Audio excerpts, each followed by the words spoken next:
I call the album Carnaby Street because, you know, my roots are from the late 60s, early 70s rock and roll. And Carnaby Street was almost the epitome of swinging London in the 60s. That's where everybody got their clothes. And I was struggling to find a theme for the album. And I came up with the year that I came of age in terms of rock and roll, which was 1967. I thought I'd call it that. I don't know, that's too corny. So I'll call it Frontman. Yeah, because there's no frontman, so I'll call it Frontman. Nah, that's too, that shows no humility. Everybody's going to loathe my ego. So then I came up with a metaphor of calling it a place, of determining the album's themes by this wonderful Oz of rock and roll, which was Carnaby Street. So it just sounded wonderful, and then I wrote the song, and it is the title song of the record.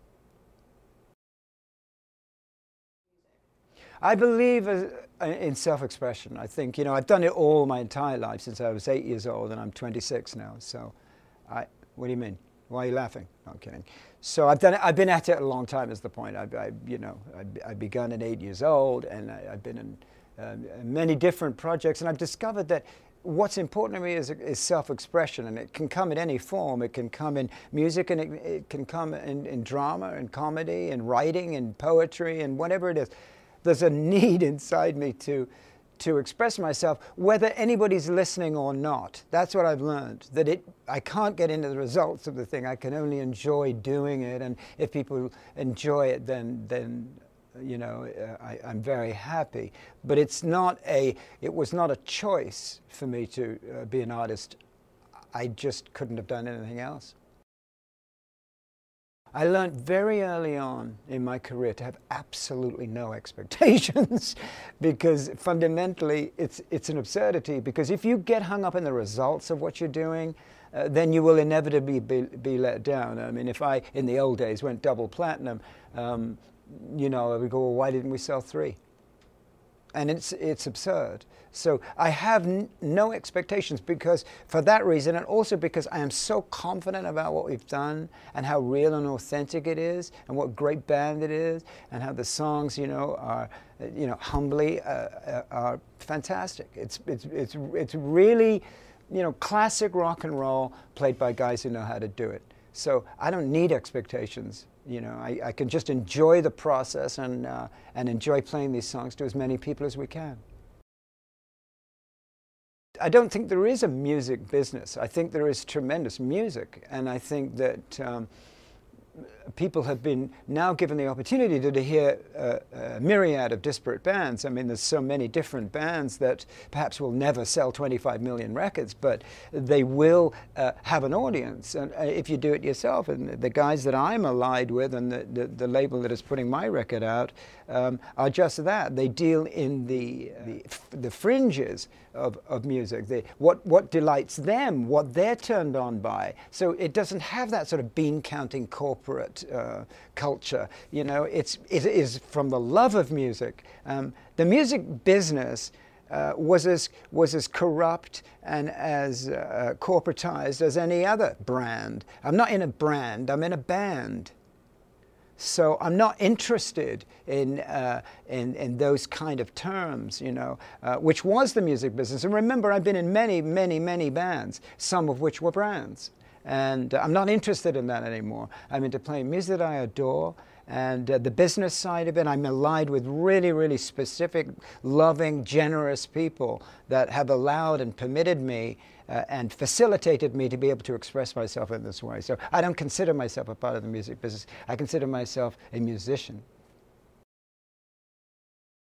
My band is truly shockingly spectacular, and I'm very lucky to have them, you know. It's hard to put together a band that can play this music, and the reason I say that is because the music that we're playing is authentic rock and roll music, based on American blues, rhythm and blues, the oppression of the African American, you know, that created the blues, and then the young white musicians adopted that as a voice for them. It's a very peculiar circumstance, but that's what happened. I am fortunate to be playing with people who adore that music.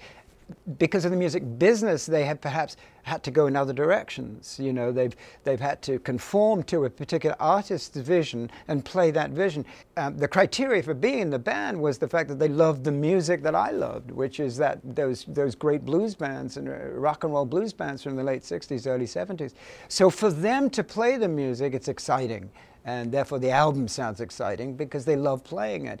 They also have worked with, you know, Iggy Pop, you know, Ricky Martin, James Blunt. I mean, you know, it's all over the map because they're so good at what they do. But fundamentally what they want to do is play three-chord, unabashed, rockin' music. I just discovered a band called Alabama Shakes that are sort of a blues-oriented band. I believe they're from Memphis. They have a 22-year-old African-American girl singer. They sound like Booker T and the MGs, Steve Cropper, you know, that wonderful Stax music, which I love and still listen to and was terribly influenced by that kind of music. They're really good. Love Jack White because he's just so you know, courageous in his choices. You know, he'll put out these different versions of his vision, you know, which is terrific, and writes a catchy song. I mean, there's a tremendous amount of people that I enjoy. I loved Amy, you know. I loved Amy, and was really her demise affected me greatly. I try and keep abreast of contemporary music and musicians. I really, listen, when people say, Michael, what are you influenced by? I'm influenced by anybody that had the balls to plug in. You know, I mean, then it becomes subjective. You know, I don't, you know, rail against Lady Gaga or Justin Bieber. God bless them. It's nothing to do with me. But I am not in the position of standing against. I don't define myself by what I don't like. I define myself by what I love. And there's a real difference, you know. So I love people that have a go, that plug in and have the balls to do it.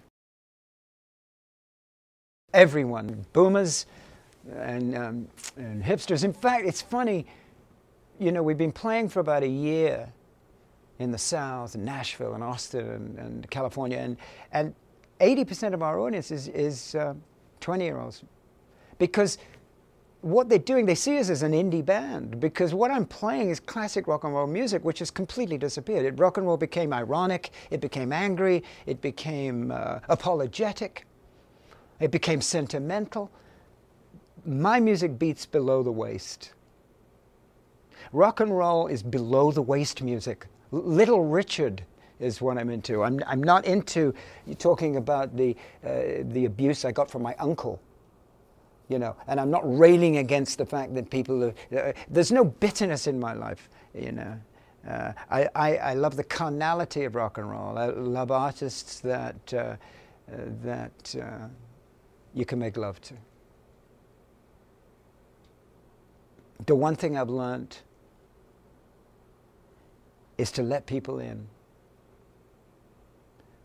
Don't cut yourself off from the world. Let people in. Have the courage to let people into your life so you can connect with people. This is the most important thing. That's why the social network can be easily negated by cynics. But cynicism is dead. It's old thinking. Joy and love is everything. And as I say in our song, You're My Painkiller, I say, love is the drug that dreams are made of. You're my